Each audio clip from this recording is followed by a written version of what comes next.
This is VOA News. I'm Marissa Melton. The United States on Thursday announced a new package of military assistance for Ukraine valued up to $2.5 billion, including hundreds of armored vehicles and support for Ukraine's air defense. The latest assistance includes 59 Bradley fighting vehicles and 90 Stryker armored personnel carriers. This, according to the U.S. Defense Department. In total, the U.S. has committed more than $27.4 billion in security assistance to Ukraine since Russia invaded in February of last year. Ukraine is pushing for more assistance against Russia because officials fear that the winter will give Russian forces time to regroup and unleash a major attack.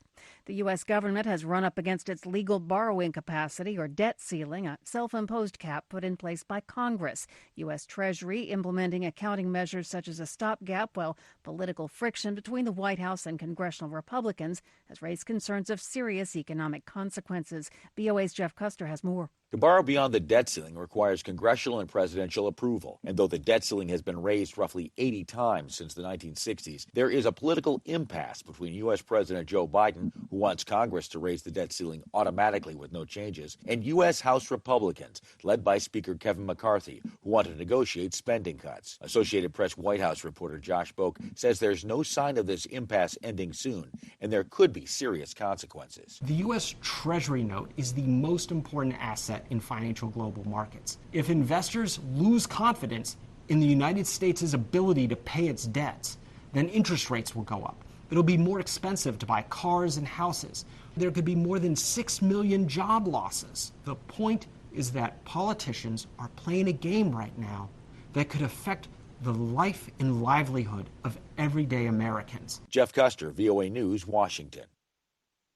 The federal government is sending $930 million to help curb the wildfire crisis in the West. AP correspondent Norman Hall has that story. The Biden administration is directing $930 million toward reducing wildfire dangers in 10 western states. The plan is to clear trees and underbrush from national forests in a struggle to contain destructive infernos that are being made worse by climate change. The U.S. Forest Service is trying to prevent out-of-control fires that start on public lands from raging through communities. Researchers say wildfires in the West in the past decade have burned 115,000 square miles, an area larger than Arizona, and destroyed about 80,000 houses, businesses, and other structures. I'm Norman Hall.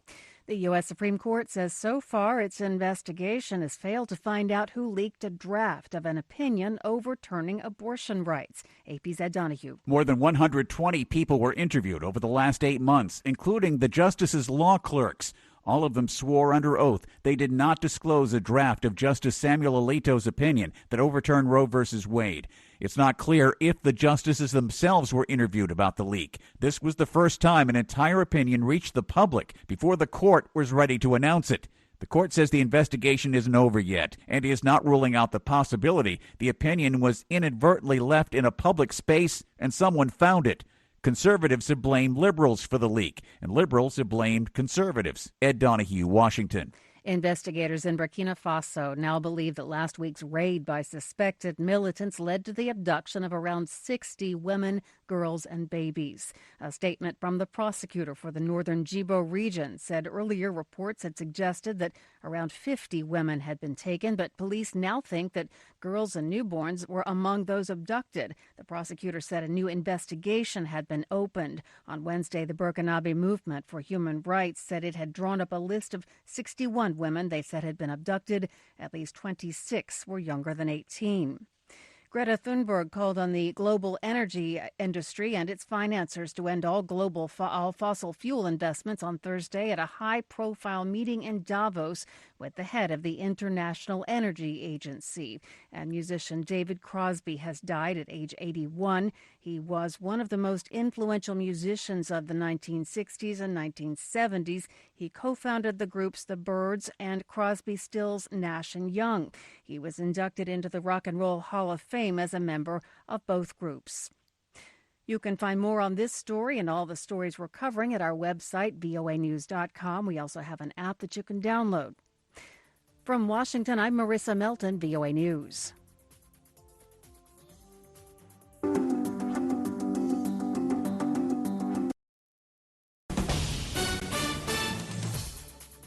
This is VOA News. I'm Marissa Melton.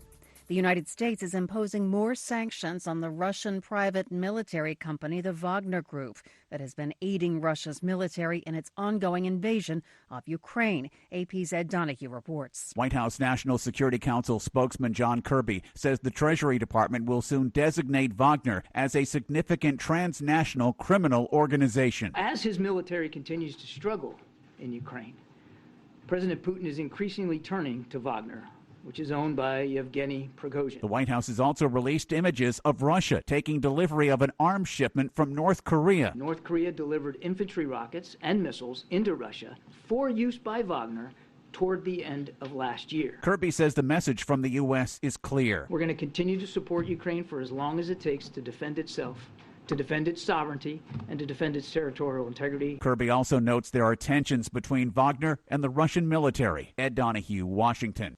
Ukrainian President Volodymyr Zelensky said Friday that Ukraine will still have to fight to ensure a supply of modern heavy armor after Western partners failed to agree on whether to provide German tanks. A meeting at the Ramstein air base broke up without a decision on whether Germany should send Leopard 2 battle tanks to Ukraine or permit other countries which have them to do so.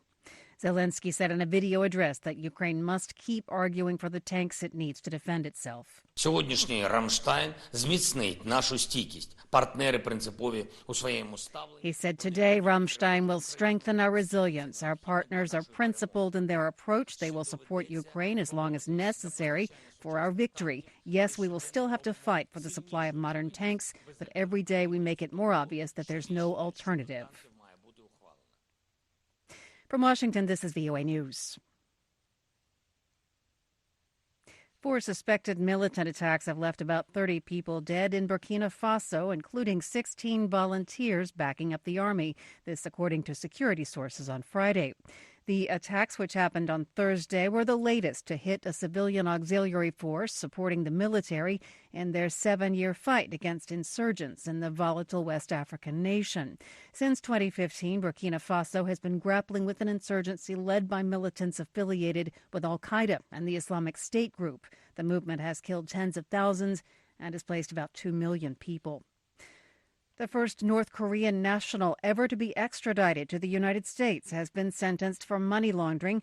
Businessman Moon Chol-myong was sentenced Friday in federal district court in Washington to time served of 45 months in prison. Moon is a resident of Malaysia. He was extradited to the United States in early 2021. March for Life supporters came to Washington Friday to celebrate the anniversary of the Supreme Court's dismantling of the constitutional right to abortion. AP correspondent Mike Pasoli has more. Thousands of anti-abortion demonstrators marched from the National Mall to the U.S. Supreme Court today for the 50th annual March for Life. Adults and children carried signs reading, "I am the post-Roe generation," and "Every person is a gift." Annie Nelson, a homemaker from Charlotte, North Carolina, says it's important to stand up for all lives. I believe that children should be protected at all costs and that abortion on demand should be outlawed. Jacqueline Metzel from Lancaster, Ohio, held her daughter and wept, saying after getting pregnant at an early age, she chose life. I knew she was meant to be here. I knew there was something special about her from the moment I saw her on the screen. I couldn't tell her no. From the Supreme Court, I'm Mike Pasoli. New Zealand's Labour Party has said in a statement that Chris Hipkins is set to replace Jacinda Ardern as leader of the Labour Party and as Prime Minister after being the only candidate to be nominated for the role. Ardern resigned suddenly on Thursday, citing burnout. Hipkins is expected to be confirmed as the new leader on Sunday. A French-Irish citizen held in Iran has suspended his dry hunger strike at the request of his family, who fear for his life. This according to his sister, who spoke to the French news agency on Friday. The sister of Bernard Phelan, detained in Iran since early October, says he's now accepting food and fluids, but remains determined and will start his hunger strike again if there's no progress toward his release. He is a travel consultant and one of 7 French nationals held in Iran. He was arrested while traveling there and is being held in Mashhad in northeastern Iran. Iran accuses him of anti-government propaganda. Marissa Melton, VOA.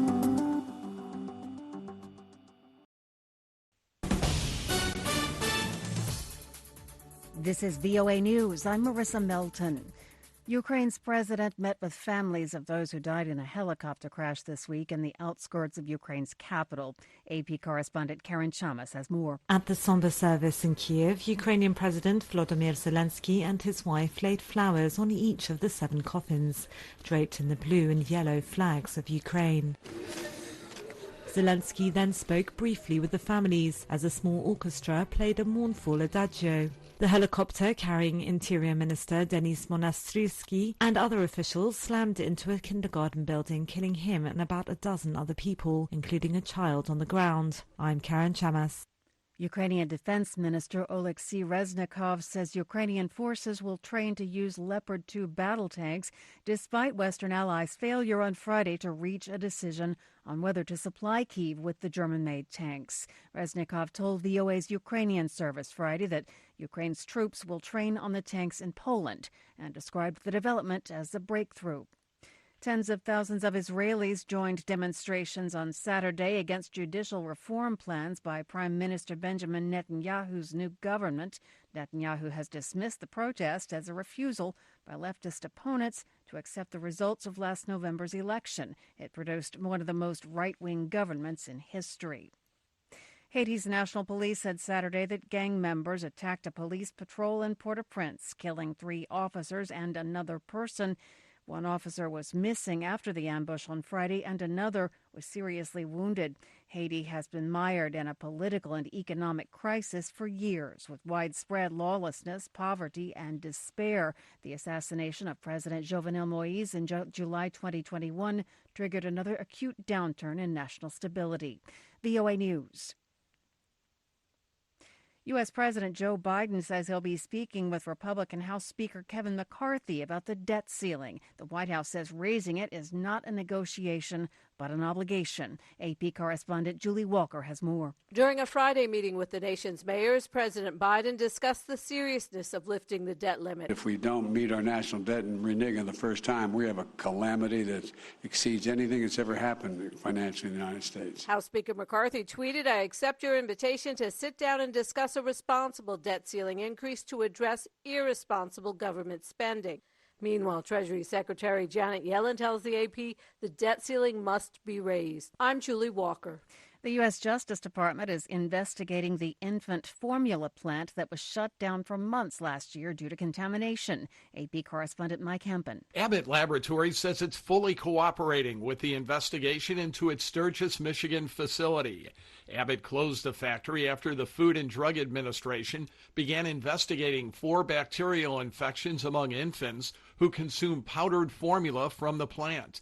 Inspectors uncovered several violations at the plant, including bacterial contamination, a leaky roof, and lax safety protocols. But Abbott says its products have never been directly linked to the infections, which involved different bacterial strains. Abbott is just one of 4 companies that produce 90% of U.S. formula.